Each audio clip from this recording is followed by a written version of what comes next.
orang pertama yang kemana-mana naik sepeda motor kalau di kampung gitu. Nah, jadi saat itu kemudian ya saya pindah ke Malang. Pindah ke Malang pun karena saya resah. Saya nggak di sini dunia saya. Bener saya bisa mempengaruhi orang, tapi ternyata malah menyesatkan gitu kan. Saya terus mencari ya, dibimbing kakak saya, ayo ke Malang aja, kita usaha bareng.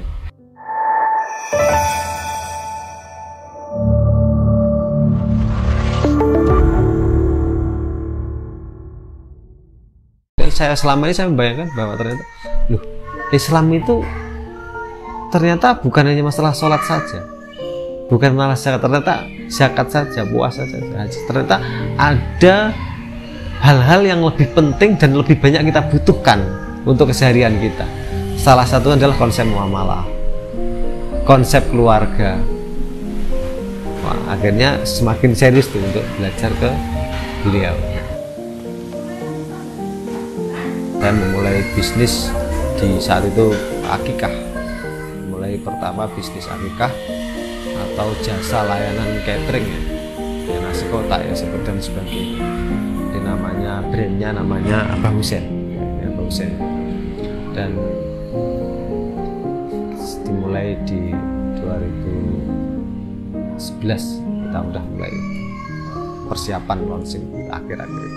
Nah kemudian ini bisnis yang kita mulai dengan modal yang sangat sedikit ya, dengan modal nggak sampai 500.000 saat itu.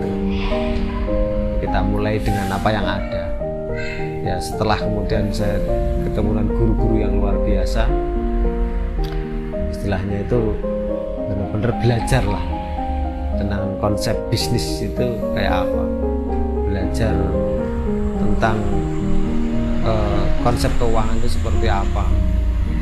Nah di situ ternyata poin-poin penting yang saya dapatkan untuk menjalankan bisnis itu sendiri. Salah satunya adalah kalau pembisnis itu harus menghindari riba, misalnya seperti itu. Ya kan timbul pertanyaan itu, ngeyel, mana mungkin bisa mengembangkan bisnis, membesarkan bisnis kalau tanpa riba. Alhamdulillah dapat pemahaman itu di awal memulai bisnis.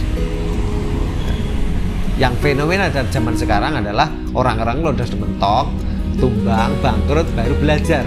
Nah, mentok, udah nyelesain kemana-mana, akhirnya larinya ke Islam, nyari solusi gimana sih? Oh kena riba begini. Tapi ya tidak apa-apa gitu kan. Tapi alangkah beruntungnya saya saat itu baru memulai sudah ada yang membimbing. Jadi dimulai lebih dari kurang dari 500.000 tadi dengan bisnis akikah itu sendiri.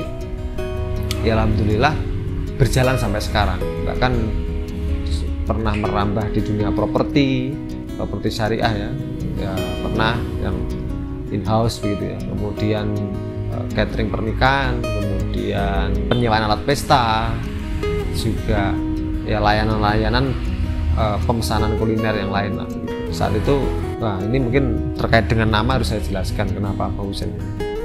Jadi Abah Husein itu sendiri nama brand saja, nama brand. Yang brand ini nama Abah Husein, namanya Abah Husein lebih enak di telinga kita, lebih identik dengan orang sepuh yang bijak, yang paham agama, gitu kan seperti itu. Jadi itulah kenapa nama itu kita ambil. Meskipun ada sosok inspirasi lah, seseorang yang memang kita jadikan nama, tapi beliau sudah meninggal lama. Dan ini kakak saya ngasih nama saya, nama Abah Husein. Tapi hanya sebuah brand saja. Dan di belakang kami semua anak-anak muda. Bahkan chef tukang masak utamanya ya di sini ada 2. Yang salah satu tukang masak inti ya di divisi akikah itu masih umur 21 tahun. Bahkan terus manajer, termasuk manajer keuangannya masih 20 tahun. Ada yang masih 19 tahun. Kita di belakang namanya Abah Husein itu anak-anak muda semua. Karena memang lebih apa ya, powernya lebih dapat. Kalau bahasa saya itu mereka lebih sesuatu, membantu saya lebih kreatif begitu untuk mengembangkan bisnis itu sendiri. Namun mungkin saya di sini tidak akan cerita tentang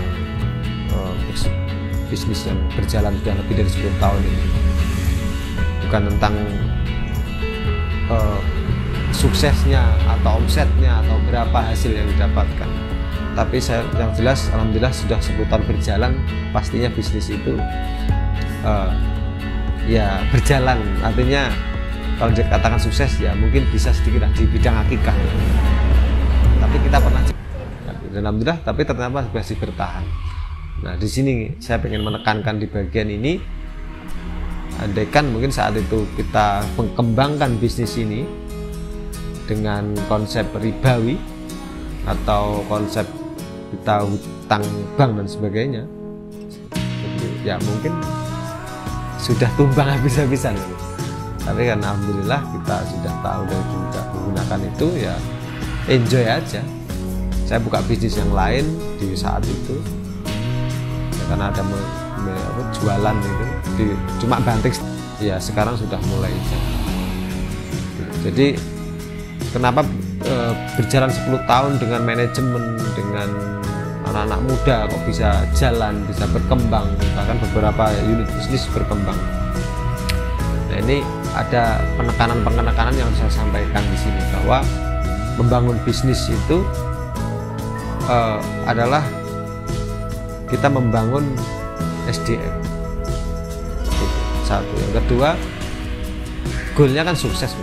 Nah, sukses ini apa? Keuntungan seperti apa yang ingin kita capai? Ini. Nah, bahasa kita ada keuntungan bersih, ada keuntungan kotor. Kok keuntungan kok bersih dan kotor? Nah, ini membuat kita berpikir sedikit. Keuntungan bersih itu yang seperti apa? Nah, goalnya kita adalah, goal utamanya adalah keuntungan bersih dalam perusahaan. Keuntungan bersih itu apa? Satu, saya ilustrasikan begini, kalau kita punya perusahaan ini kemudian kita untung katakanlah 10 juta, kemudian masuk ke rekening kita sebagai kita bawa ke rumah atau kita pegang, tidak ada jaminan itu menjadi amal soleh. Pasti ada berapa persen yang kemudian uang yang kita pegang itu akan keluar ke amal yang mungkin mubah atau mungkin sia-sia. Tidak ada jaminan di situ. Maka prinsipnya adalah sebagai pengusaha harus belajar, selain belajar, jangan hanya sekarang ini banyak kan belajar cara mendapatkannya saja.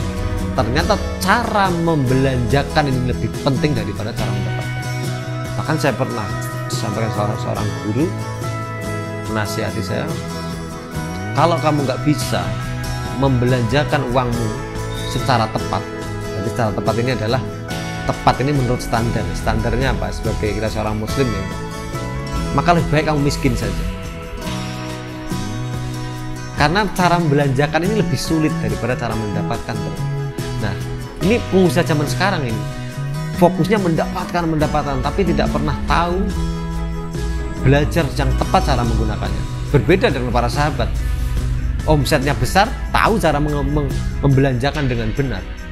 Ketika Rasulullah membutuhkan dana untuk dakwahnya, untuk pengembangan dakwahnya, semua hartanya disediakan, diberikan Rasulullah, jelas arahnya.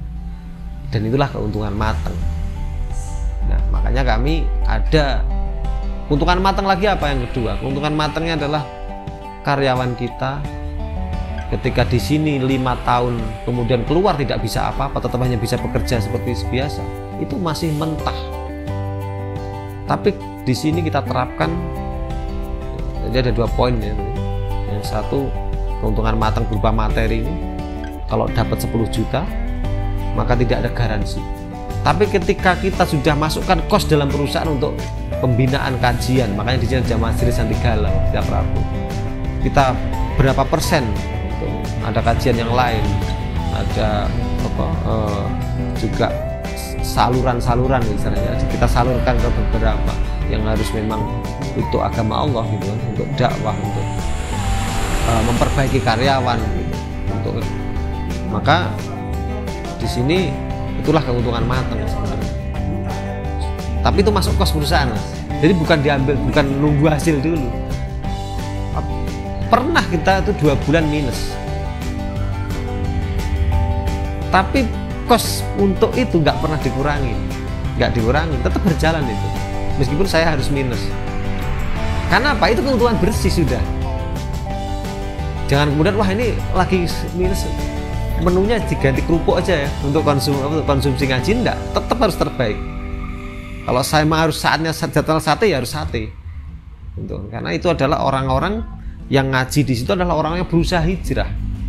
Ketika hijrah karena kita, itu lebih baik daripada unta merah pahalanya. Unta merah harganya Alphard mas sekarang. Berapa banyak orang yang bisnis 50 tahun belum bisa beli Alphard? Tapi dengan kita ini punya mulut dengan berdakwah, satu orang hijrah karena kita, itu lebih bersih daripada Alphard. Itu goal dalam saya membangun keluarga. Sehingga saya itu sampai jarang di rumah. Di rumah ya tetap ada. Mungkin kalau dihitung dengan orang yang bekerja lebih banyak saya lah gitu kan. Karena banyak artinya. Tapi katanya wong sampean tuh aktivitasnya kok gitu-gitu. Hanya di jalan ngurusin orang itu. Hanya dakwah untuk teman-teman yang di jalan ngopi gratis, ada yang pengajian 3 loh.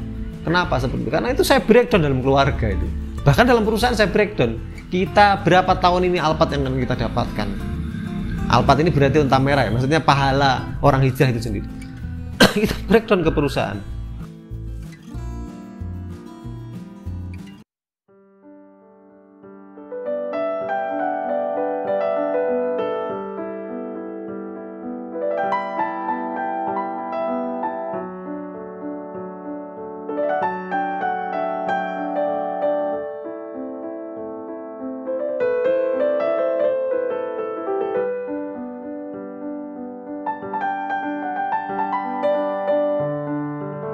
Satu juta pengusaha tadi punya karyawan masing-masing 100 misalnya. Dan itu semua paham akan konsep hidup anti galau. Bagaimana cara berumah tangga dan sebagainya. Bagaimana cara menggunakan potensi diri. Maka tidak perlu kita itu menggunakan kekerasan, memang tidak perlu.